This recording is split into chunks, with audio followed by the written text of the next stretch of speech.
Lewis Porter is a renowned jazz pianist, composer, and scholar known for founding the world's first master's program in jazz history and research at Rutgers University. He holds advanced degrees in psychology, counseling, music theory, and musicology, and has taught at institutions including Tufts, Brandeis, NYU, and the New School. As a performer, he's worked with Terry Lynn Carrington, Dave Lehman, Vijay Iyer, and many others, appearing on over 38 albums. Porter is also the acclaimed author of John Coltrane, His Life in Music, and numerous other influential books on jazz. He's also the author of Playback with Lewis Porter on Substack, and we are live. Lewis, thank you for being here. Good to see you. Thanks, Abe. It's a pleasure to be here. A lot of my friends are in your series. It's very important that we have these conversations, and I knew you were someone I definitely wanted to talk to. To be completely honest with you, I am also probably have that love of John Coltrane being my favorite musician, and Sure. recorded on so many of my favorite records and transcribed a lot. But what was the first moment for you listening to the actual records where it hit you in a way that you knew this was something that was going to be part of your life's work? Well, it's funny because I knew I wanted to be some kind of musician from the age of 10. From 14, I knew it was jazz, but it was people always think it's Coltrane or Rollins. There's no dichotomy there, and it was Rollins that I was crazy about in my teens. I did have a Coltrane album because I got it for $1.50, and it was Coltrane Sound, which is fantastic album on Atlantic. And I really liked it a lot, but at that point, I wasn't yet a Coltrane fanatic. And I guess it won't surprise people that it was the album of Love Supreme that turned me into a fanatic. Now, by that time, I was already in my late 20s. I think I was 27. And I was listening to the album for the umpteenth time. But this time it really spoke to me. And I particularly heard, and this is something I've written about, I heard him reading the poem on his saxophone in the last movement of A Love Supreme. I actually heard those words and I said, oh my God, this is unbelievable. Then I knew I wanted to do some big project on Coltrane. I didn't know at that point that it was going to be a PhD degree and a book and all that. Yeah, you're certainly someone, when someone wants to get information on John Coltrane, you're one of the first people that your name comes to their mind. I get a lot of calls and emails, I'll tell you that. Yeah. So as far, but you're also a renowned pianist. So it's got to be sort of a balancing act. Do you play every day? Do you still make it part of your daily routine to practice and make sure that you're performing? So talk to me a little bit about piano in that way. Well, I do play every day. Piano was actually my first instrument was violin for 2 years. Not my choice. It was actually my older brother was taking piano lessons, and he didn't want me in his way. So he persuaded my mom. He said, "What about violin?" Because he's a classical guy, so he wouldn't have thought of saxophone or something. In college, I did take up the alto sax, but piano was my first jazz instrument in any case. Eventually, I didn't have time for the sax anymore when my kids were little. But the truth is, people always ask me, how do I balance it? I have to say, and how do you manage to be so productive and all this? It's not so simple. I have not had an easy time of it, and I don't have a magic answer to that. I looked back at the books I published. I'm either author or co-author of 7 books. And I only realized when I looked back, I said, wait a second, every one of these books was finished when I had a sabbatical. I had a semester off from teaching. Duh, because otherwise you're never going to finish a book while you're teaching full time, which I was doing for many years. And the other thing is that there was a period, specifically when I was finishing the Coltrane book. So it was, let's say, early 90s, and my kids were young, that I was not practicing piano enough. And what really killed me is people started to notice it. I'd be on a gig and they're like, Lou, you sound a little rusty or something. What's going on? So what happens is I made a promise to myself about 30 years ago. I said, why is it that I am so obsessed with handing in paperwork on time or handing in an article on time? when every time I did that, the person said, "Wow, you're the only one who handed it in on time." So finally, it hit me: why am I prioritizing that when playing music was always my first love? So I made a commitment to myself 30 years ago. Yes, I will practice every day, and I have since that time. Unless you're so sick you can't get out of bed. But other than that, I have done it every day, usually for half an hour, sometimes for 2 hours. But even if I can only get in 10 minutes, I decided better to get in sometime every day. And the other thing is I'm a very organized practicer. I have my own idea of what I'm not good at. And if I have 10 minutes, I go right there. I don't say I'm going to play my favorite song that I've played a million times. I say I'm going to work on that weakness that I know I need to work on. For me, doing the podcast has certainly changed the way I approach my instrument, just because there's just not enough, the hours I put into podcasting, I just, those hours were, spent practicing. But I do feel that a stronger connection to musicians just on a human level from all these different conversations, especially when they open up. So has your work, as an author or educator, like, did it complement your playing? And I know you said, you maybe people said you were rusty, but were there certain things about it that when you look back on, you say, you know what, that made me a better player in some respect? Well, in the long run, yes, now that I'm been practicing all the time. But I would say, yeah, people always say to me, gee, it sounds like your style is kind of hard to place. It sounds you're informed by a very wide range of things. And the funny thing about influence, you probably know this as a musician too, it's not always something you're totally aware of. It's like there used to be a clarinet player around New York named Sal Yagged. His dream was to play like Benny Goodman. He did play like Benny Goodman. Okay, that was no secret. But I always say, think of it as a mathematical thing. The more people that you listen to, the less chance you're going to sound like one in particular one. And I've listened to everybody and deep. I mean, I talk about King Oliver's recordings with people that specialize in that. I know those records very well. So I think it does help. And people always say, well, it sounds like you're informed by, I hear everything in there from Errol Garner to Earl Hines to Bud to Chick to Lenny Tristano. And I never even thought about that. In fact, people always used to ask, well, who are your main influences? Like, I don't know. I really did not have an intelligent answer. But by them saying to me, wow, you reminded me of Chick right there, it finally hit me. Yes, Chick Corea is definitely one of my, especially the era of, now he sings, now he sobs. But it's not only Chick, it's a lot of stuff. No, that's such a great answer.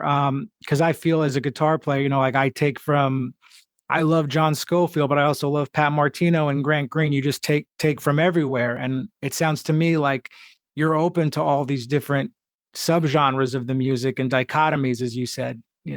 They all sound great to me. It's like I was listening to King Oliver records from 1923, and my friends were like, "What are you listening to? These scratchy old records?" But they all sound great to me.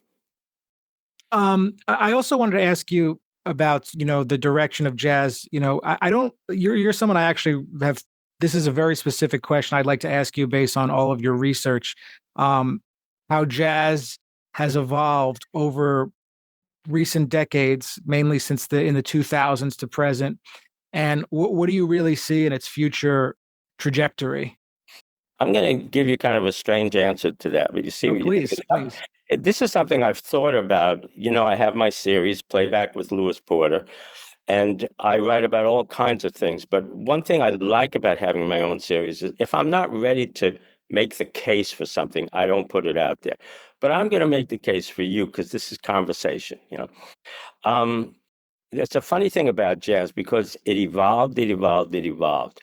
Now we're at a point, I don't see it evolving much differently from where it is now. And I wonder if looking back on it, we're going to say jazz evolved rapidly for the first roughly 100 years, and then it kind of found itself, and there it is, and that's what jazz is. I just, every time that, let's say, use the word avant-garde every time. I was friends with Ornette, by the way. I loved him. And I've done a lot of gigs with free improv with the so-called downtown crowd. They all know me down there. Of my 38 albums, I think 15 of them are free improv albums with some of the downtown cats. So I love that stuff, but that has never become the mainstream of jazz, and I don't think it ever will. I think people like to swing. I love to work over changes. I really do. There's so many things you can do over changes. It's endless. And so I am wondering, and the next, 30, 40 years will bear this out, if jazz has finished evolving and what you hear is what you get. Yeah, that's such a great answer. I feel there's only 12 notes, and a lot of what the way people study the music is through transcription and going to hear music, but to really develop your own voice is probably that's the hardest thing, as they say, and there's going to be so much failure to do that. But is that really sometimes I think about that, that's the only way we're going to see new musicians who have their own voices. But I understand, I agree with what you're saying. I think we'll see new musicians who sound like themselves, certainly, but people don't understand the failure that goes into sounding like yourself, and wanting to sound like yourself, and playing ideas that you hear that haven't, you never stole from anybody, just certain things on your instrument. You know what I mean? Yeah, absolutely. I agree with that. You're making some great points. Just yesterday, I was listening to an interview with Elvin Jones. This is something I'm going to post in my series too. No one's heard this, but it was interesting. One of the questions was, how did you develop such an individual voice? And his answer began with, well, I wasn't really aware that my voice was that individual. And I think that's true for all of us. It was people coming back at me and saying, gee, you sound a little different. Even when I was around 20, I remember people saying that to me. And I was like, really? It wasn't like, well, I'm glad to hear that because that's what I've been aiming for very consciously. You can't make it happen. If it happens, it happens. But thank God, yes, it happens with a lot of young players. So as far as jazz education, it's still evolving today. I mean, I've seen it firsthand, going through the institutions. What are some ways that you've seen it change, since you began teaching, and where do you see the education going? Yeah, I went to meetings. It used to be called the National Association of Jazz Educators. Then it was international. Then there was some kind of huge financial screw up and they went out of business. Now it's JEN. But when I first went in 83, it was mostly white Midwestern band directors and some award-winning high school band directors. And it wasn't really about jazz history, and it certainly wasn't about the Black tradition. It was about, hey, what are some good charts I could buy for my kids that are, cute swinging charts, but not too hard, but they sound good. It was very practical, and it wasn't really about being an artist. I guess you could say it was more about the craft of working in a big band. And what happened over the years, more Black educators joined, and actually there was a movement. There was kind of almost like a protest movement where they said, we need more Black involvement in jazz educators. What's going on here? Eventually, there was a Black president of the organization and so forth and so on. But so that's one thing that changed, is an awareness that it's not just a question of how to make your school's student band sound good, but that you're supposed to be connecting with a whole tradition. And that's why it is a great thing that Lincoln Center has this Duke Ellington series where they give charts for free to bands all over the country, and they're transcribed from Duke Ellington records. They say, teach your kids these charts. I mean, that's one way. If you give it to them for free, they figure, what the hell, I'll try them. And so that, I guess I would say, is the main thing. Now, of course, one objection some people say, but it's too much that. Now they're like, if you don't play like Louis Armstrong, there's something wrong with you. I mean, no one's going to play like Louis Armstrong today unless they're in a revival band or something. And by the way, Earl Hines is one of my all-time favorites. And I told you sometimes people hear a little of it in there. But if I played exactly like Earl Hines, we'd be back to that same problem of no individuality. So the main thing I see is this respect for and awareness for tradition. But the difficulty is how still it's today that you're playing the music. You're not playing it back then. But there are those musicians who they want to go into the performance and academic aspects of which is great. I think just to be multifaceted. What guidance or advice would you give to those younger people who want to explore both? You think? So I think you mean to have a career, maintain a career in both. Yes. Yeah. Yeah. Well, I have to say a lot of that, I'm going to talk just from the professional, practical point of view, a lot of that depends on the institution you're working for. And some institutions will put up a job description and it's teach, write, and there's no mention in there of perform. Some of them will say we expect this person to maintain a performing career, but if they don't have that in the job description, you kind of have to argue for that. You have to make a case for it. If they wait till they make you an offer, wait till they say yes, and then say okay, then we need to talk about something because I need a situation where occasionally I'm going to be out of town, but in a responsible way. I'm not going to be out much. I'll take gigs mostly between semesters. I'll take gigs on weekends when I don't have classes. Can we work this out? So I'm going to say a lot of that is something you have to work out with your employer because not all employers are open to that, I have to be honest. Yeah. And also there's the whole other side to it. I was talking to do you know Barry Green, the guitarist? I don't know him personally, but he is a marvelous player. I really like his So playing. we were talking. You ever study with him? No, I never studied with him, but we were talking on my podcast, and Beautiful. he was telling me that once he retires, that his job probably won't exist. And then 5 months later, probably about a month ago, I just found out my college teaching job, they're phasing out the arts department in 2 years. So there is that trend that's going on too, which is it's concerning for the younger musicians because they get into this thinking they want to be an educator. I mean, there. Do you think we're going to see more of that? Or are we going to see some pushback and almost protest against it? Because I mean, it's so disheartening to find out that they're phasing out the arts department. Like that's incredible. Yeah, I saw him perform up here, but most of the time I think he's in Florida, right? He's in Florida, yeah. But he's a marvel. I wish more people knew about him. He's just terrific. Well, he's amazing. But yeah, he does a lot of teaching. And today we're in an odd situation. Nobody is going to kid themselves that in this era, you're going to make a living off your recordings or even off of gigs, unless you're Herbie Hancock or something like that, is a whole different thing. But for most of us, that's not going to happen. So everybody wants to teach. Well, of course, what's the problem? If everybody teaches, who are you teaching? Where are the students?